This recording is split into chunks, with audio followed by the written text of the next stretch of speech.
Hey everyone, it's Kothis. The fall event, Festival of the Lost, is here and we've got some stuff to do for it until it ends on November 8th. Similar to the summer's Solstice event, we've got a new challenge card, new weapons to chase, a new title to unlock, crazy cool mech armor in the Eververse, along with more haunted lost sectors and a Halloween themed tower. In this video, we will be going over how the event works, what materials are and what they do, as well as the unique festival weapons and other stuff you can expect too. Let's unpack all of this starting from the beginning. We are first greeted with a giant Festival of the Lost graphic and are told to head to Eva in the tower. Once there, you will get the introductory quest, Gone But Not Forgotten. You'll then be asked to choose a mask.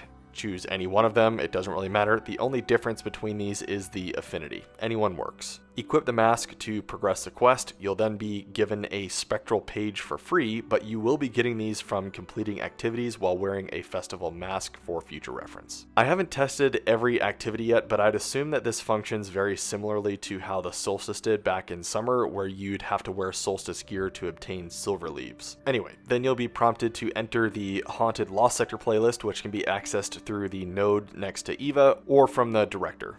You'll see a bunch of stuff in Eva's inventory that you can't quite get to yet because you'll need to complete the quest first, so don't worry about it right now. You can pick up bounties though. I would highly suggest doing this since completing bounties gives you candy, which is used to purchase stuff from Eva. Once you make it to the Haunted Lost Sector, you'll basically have to capture a bunch of zones. Capturing a zone will spawn in a headless one, and you'll have 5 minutes to kill 10 of them to get the boss to spawn in. Killing headless ones will also convert spectral pages into manifested pages. We'll come back to this in a bit though. One thing I'm finding that's pretty annoying is that you have to wait for the timer to run out for the boss to spawn in. In my first run, we cleared everything in 3.5 minutes, so we had to wait around for 1.5 minutes doing absolutely nothing. This has happened on every other run for me too, so get ready to wait around in these unless they fix it. So once you kill 10 headless ones and the timer reaches 0, the boss will spawn in, and for some reason this boss's health is health gated like so many other bosses in the game. Once you reach his first health breakpoint, you'll need to capture more zones and kill more headless ones, except now they'll be dropping pumpkin charges that you'll need to throw at the boss to remove the immunity shield. That was a funny sentence. So basically more ball throwing stuff. Once the shield is gone, repeat the process until the boss is dead.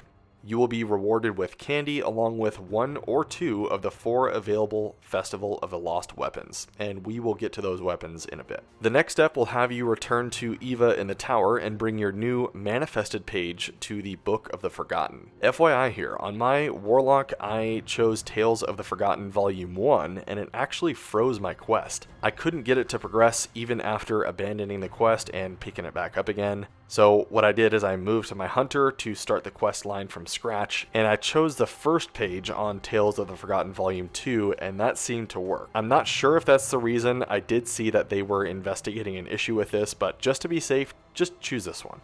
The last step will have you talk to Eva, and she will reward you automatically with a literal God roll sniper. I do not say this lightly. You seriously just get it that easily. Masterwork it immediately, lock it, and have fun with it in the Crucible.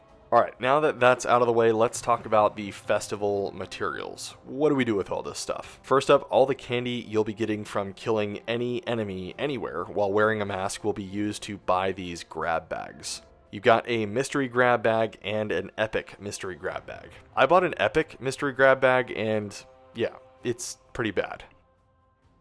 Moving on, you'll need to make sure you've got a mask equipped as often as possible to get spectral pages, and remember you'll need to convert them to manifested pages by killing the headless ones in the lost sectors. That is the only way you can do this. And if you see the buff all spectral pages manifested on your screen, that just means that you don't have any that can be manifested.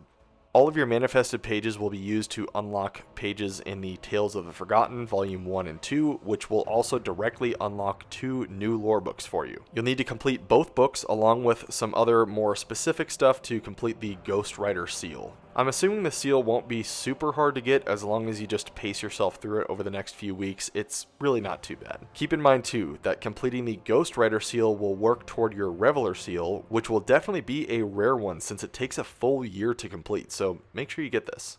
Alright, let's talk weapons. We've got 4 here, 3 of which have the new origin trait Search Party. Search Party is designed for PvP, which thankfully is where all of these weapons will shine. Search Party grants increased ADS speed and movement speed when no allies are near. This will be happening all the time, so it's a nice free buff to all these weapons. One of my friends also got a weapon with a double trait in one column. I didn't end up getting a screenshot of this, but he ended up checking it about an hour later and saw that it was removed. Not sure if we'll see double perks come in later in the event, but it is something to keep in mind. As for weapons, the new one this year is the Macabre, perfectly fitting in with the mech armor in the Eververse. And no, I'm not sure that's how you pronounce it, but I went with it. I mentioned earlier that you do just get a free god roll, so I'm personally not going to hunt for another one, but I might keep another one with Vorpal if I end up finding it. It can roll with Volt Shot, which is cool. I'm just not really seeing its use in PvE content since snipers are just so underused. Next up, we've got Jurassic Green, a 540 rapid-fire solar pulse rifle. I am really excited about this one. This is probably my favorite weapon so far. I'm probably going to go for a PvP roll, of course, since all these weapons are great for PvP,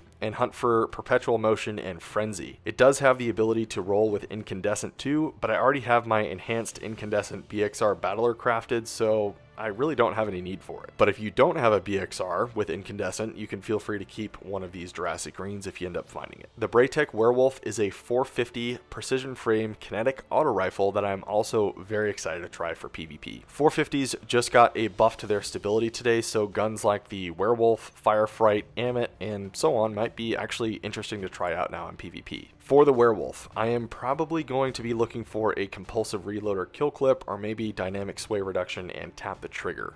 Our last weapon, Horror Story, another auto rifle, as far as I know, was not reprised with new perks and is the only one out of the bunch to not return with the Search Party origin trait. I am personally not going to be grinding for a god roll on this one. Okay, final thoughts. Well, we are only a few hours in, and I might have some different opinions towards the end, but overall, I'm happy about the reprised weapons, and I will be grinding for some good rolls. That being said, as much as I love all the Halloween decor everywhere, I kind of wish we had a more fun and engaging activity to run. The boss is really not very fun to fight, and his health breakpoints take virtually no time to reach, but I don't really like complaining too much. If you're not enjoying it, just slap on a mask so you can at least earn some spectral pages and candy while you play the regular content.